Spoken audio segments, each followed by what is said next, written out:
Okay, so we're going to put the inner casing on now. We've got the oil pump in, we've got the clutch in, we've made sure we've remembered to fit the pull rod. So many times people have made that mistake. Okay, yeah, we've got, I think everything's in position.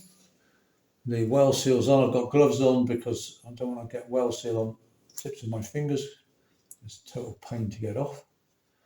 Slide it over the idler shaft for the oil pump.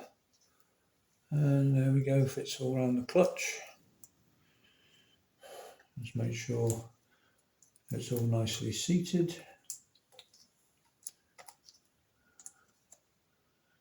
Oh yeah, there's one other thing while I remember, that's just reminded me putting this gasket on and seeing that there's a hole in the gasket here, but no drilling for an Allen stud. So there's a drilling here on the top there. That's to take a stud from the back. Now on a T150, there's a stud that comes in from the back there. I don't know about Rocket 3, but this is a stud that always catches people out when they're trying to take this casing off, because there's one that comes in from behind, and that's that one. But on a T160, because of the different breather arrangement, because of electric start, this stud is now redundant. So it's not drilled out, you see. Whoops, can I show you there? Yeah, see, there would have been a drill in there for a hole, and it's not used. And likewise, I don't think I mentioned this before. Oops, I've got so much stuff on here, I've got to be careful. This is the oiling system, extra oiling system. So that should be drilled out. That should be drilled out there. And the idea is that the oil went and sort of caught this little bit, and then there's a little pipe on a T150, and that goes over and sort of sits over the top of the primary chain and gives extra oil to the primary chain. But again, when they did the T160, they didn't have room for it because of the electric start and so on. So they left it out, and they obviously, considered it wasn't really necessary at all in the first place. Right, now hopefully now. Need to make sure that we go over the oil pump. We don't damage any seals or anything going in.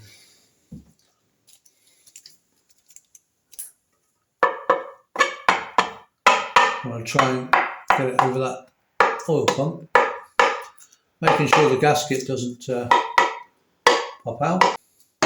And the oil pump is just about dead in line with the edge of the casing. Okay, good. Ooh, there we go. And so that's right, the inner casing is now in position, and this will be full of oil when the outer casing's on, but we don't want oil going through into the clutch, and we don't want it going through into this void here, but we do want it coming in and out of the main bearing.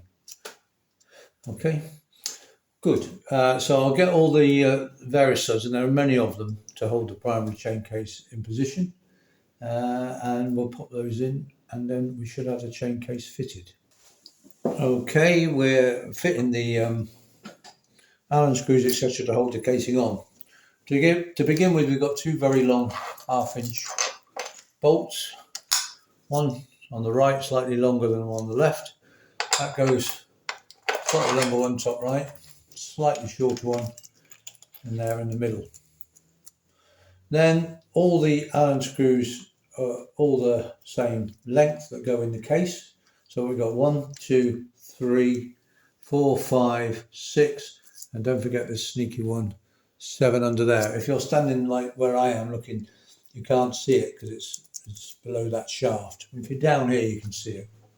Then you've got two shorter Allen screws, and they're on the outside. So there's one goes down there, and there's one up here, which we've replaced with a nice new shiny one because obviously it's on the outside.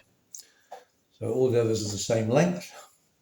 So let's have a look. I'm just going to do everything up lightly. Again, of course, don't forget we've checked all the threads on the crankcases, so everything should be nice and smooth.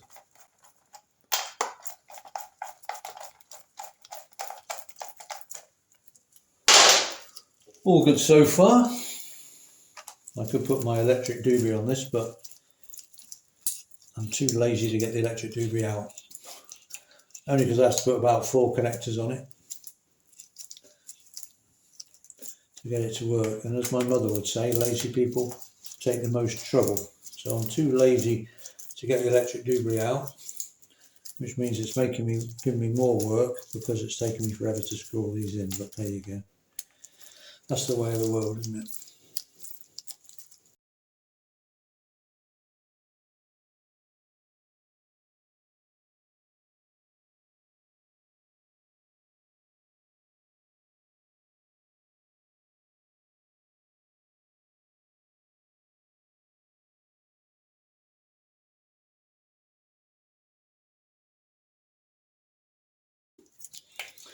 And there we go.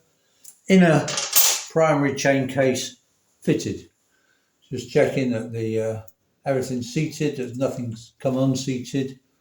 Did I remember to tighten that up? I probably didn't.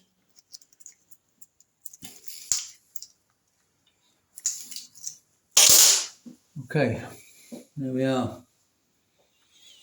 Yeah, good. So ready to put the primary chain assembly on now.